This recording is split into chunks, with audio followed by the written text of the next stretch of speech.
Hey, what's going on, guys? Remember Giving here, back in the video. Today's episode, we're taking a look at Shadow Priest, just kind of in general, for the Midnight expansion.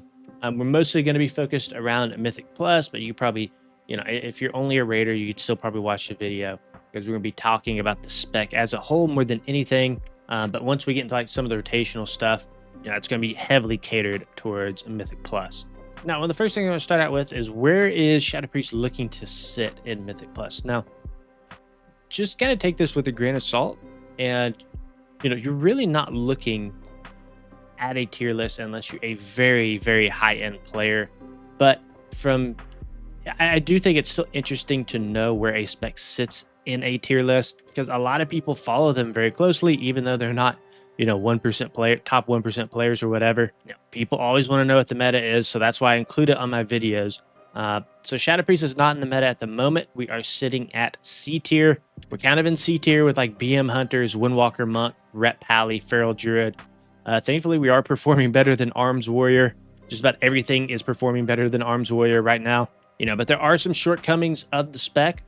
So Shadow Priest at Midnight has pretty good AoE damage, but our single target damage is not the best. So we should be expecting a single target buff at some point. One of the things that Shadow Priest obviously has going for them is their power infusion, right? That's a great reason to bring them to Mythic Plus. And really, that's the only complaint with the spec right now is its single target damage.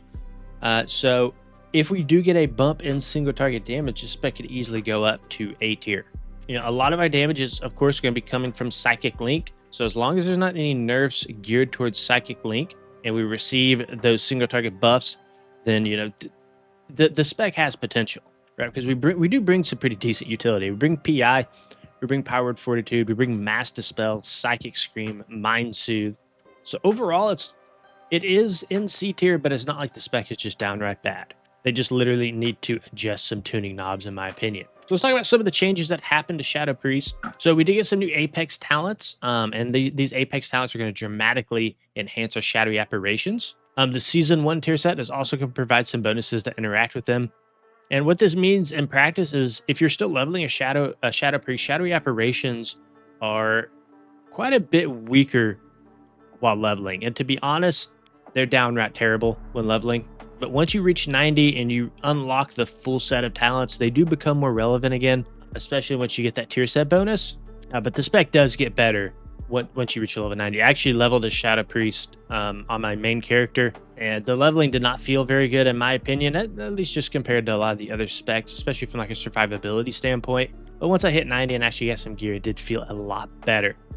Another change that we received is our buff to Void Form. So Void Form now provides a baseline 20% damage increase, and players who invest into improved Void Form can raise that to 25%.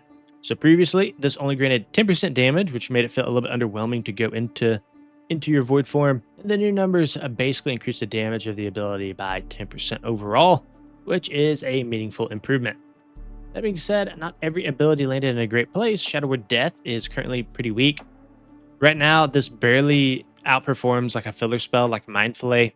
And in a lot of situations, it might actually be reasonable to just remove the talent entirely and use those points elsewhere in the tree. It does have some situational value during movement, but overall, this is one of the areas that's very underperforming compared to the rest of the kit. I would expect this to receive some buffs in the future. We did also get a new ability called Tentacle Slam. This is really nice. This is going to apply our Vampiric Touch, and this will also apply our Shadow Word Pain. You do need to be a little bit careful with them because there is, of course, that recharge time, but they actually did a pretty good job at spreading out your buffs, and it's a welcome improvement over Shadow Crash. We did lose some other abilities. We lost our Void Shift, our Psychic Core, Shadow Crash that we just talked about, Void Bolt, and our Dark Ascension. And we also have a new Insanity Spender, which is Shadow Word Madness instead of Devouring Plague.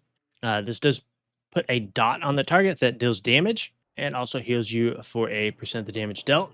And if you reapply this before the damage timer is actually up, it will take the remaining damage that would have happened on the target and just apply it to the next dot that you put on. So you can just kind of spam the spell and you'll keep all your damage. For your talent builds, you're going to be running something like this in Mythic Plus. You're going to be focusing more on the right-hand side of the tree. The left-hand side has a lot of nodes that kind of focus around Shadow Word Death. And kind of like we talked about earlier, Shadow Word Death is just kind of in a bad spot at the moment. And we talked about earlier about how your tentacles can apply your Shadow Word Pain. And the way that's going to happen is through the Misery talent. So Vampiric Touch also applies Shadow Word Pain to the target. Shadow Word Pain lasts an additional 5 seconds. You can also go into Invoked Nightmare, which is going to increase the damage of your Shadow Word Pain, but it's going to be a little bit more difficult to kind of maintain the dots. You see our hero talents here, obviously putting 4 points into that. Mostly this is buffing our Shadowy Apparitions and then our Void Bolt from our Void form. For our idols down here, we're taking 3 different idols. Idol of N'Zoth, taking Idol of Yogg-Saron, and then Idol of Cthulhu.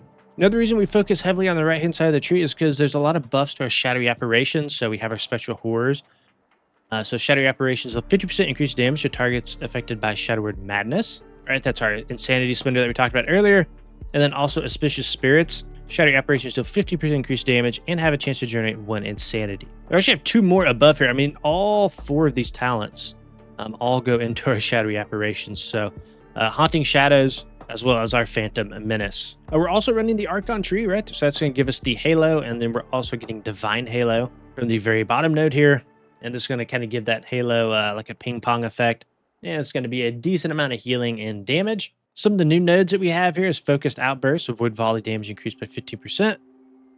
Word of Supremacy, Power of Fortitude grants you an additional 5% stamina, so it's a little bit more powerful on us. And then Spirit Well, just more damage to our Shadowy Apparitions. Okay, now let's quickly go ahead and get into our opener.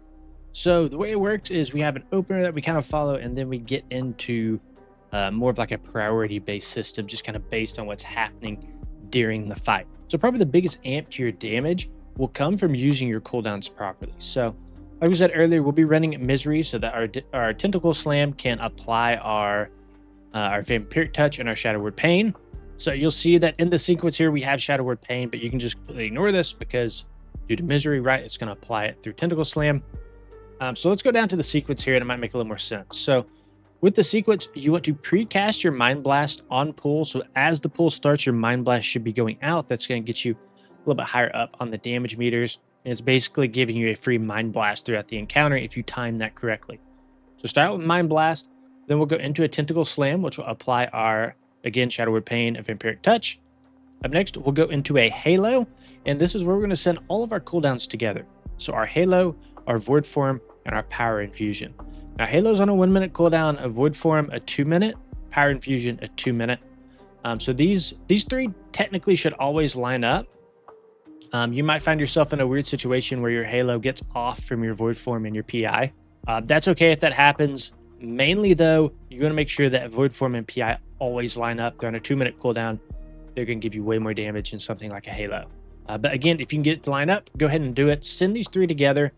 Go ahead and use any on-use trinkets. I would recommend getting like a 2-minute cooldown trinket instead of like a 1.5. It's going to be easier to line up with the 2-minute on Void Form and the 2-minute on PI. So just something to keep in mind, right? Send these 2, send your Temper Potion, your trinkets all at once, and then finally we'll have our Void Volley, which will benefit from that huge damage amp from our Void Form and our PI and, you know, all the trinkets and everything. So it all synergizes into a 1 big burst window, and unfortunately Shadow Priest is on a 2-minute window, which doesn't feel as good as some other specs, which are like on like a 1.5 minute window to send their cooldowns. So you need to be very careful playing Shadow Priest and make sure that you're using these cooldowns at the best possible moment throughout the dungeon. Okay, let's take a quick look at the single target priority. So the start of this is going to be very similar to the opener, and it's going to be very similar for both single target and AoE. And I say that it's actually the exact same. Your single target priority is the exact same as your AoE priority. So we'll just kind of squish this all into one section. That's one thing that's really nice about playing Shadow Priest is the rotation is going to be the same between both. So we covered most of this already. I guess like the first portion of this, right? You're going to make sure your dots up with your Tentacle Slam through Misery for Vampiric Touch and your Shadow Word Pain. We're sending all 4 of these together, Halo, Void Form, PI into your Void Volley like we talked about in the opener. And then we can kind of get in here to our Shadow Word Madness, which again is going to replace the Devouring Plague that we're used to. And the nice thing about Shadow Word Madness is this will actually add a stack of our Mastery Shadow Weaving. So what you want to do is essentially you want to make sure that you're sending your Mind Flay Insanity procs during Shadow Word Madness, because when Shadow Word Madness is on the target, you do more damage to the target due to the additional mastery stack. So step 6 here is just saying spin Shadow Word Madness if it's about to fall off or you're about to cap on Insanity. And then the next priority is cast Mind Flay Insanity if Shadow Word Madness is active. So, main priority, make sure Shadow Word Madness is on the target. You're not capping on Insanity. And then if it is on the target and you get a Mind Flay proc, go ahead and send it. Next, we have our Mind Blast. So a little bit lower on the priority list from our Mind Flay Insanity. Your next priority on the list is going to be getting Shadow Word Madness on the target if Void Form is active. So when Void Form is active, you're actually generating a ton of Insanity. It's very easy to overcap. That's not really the main reason that this section is here. The main reason that this is in step 9 is because your Shadow Word Madness is just simply going to do more damage when you're in your Void Form. Really, step 6 and step 9 are almost interchangeable to me. Just make sure Shadow Word Madness is on the target at all times, even more so if you're in Void Form.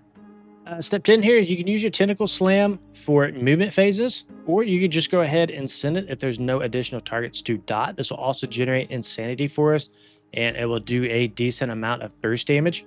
Just be careful with it, because sometimes you could send all your charges and then your tank decides to pull more mobs out of literally nowhere, and you're not going to have that Tentacle Slam to dot those mobs up. You have to manually apply it. So I'm always, for the most part, if I'm not sure what the tank is doing, just always going to be sitting on a charge of Tentacle Slam. And then for filler, you'll just be simply casting Mind Flay, and you'll interrupt this cast as soon as something above this becomes available. Typically, you'll get a Mind Flay Insanity proc, a Mind Blast, or you'll generate some Insanity for Shadow Word Madness, all of which take priority over your Mind Flay. And the final step here just says, hey, if you are moving, you have access to Shadow Word Death, Shadow Word Pain, and Tentacle Slam. All right, guys, that's the end of this video. If you enjoyed it, please consider liking and subscribing to the channel. See y'all next one.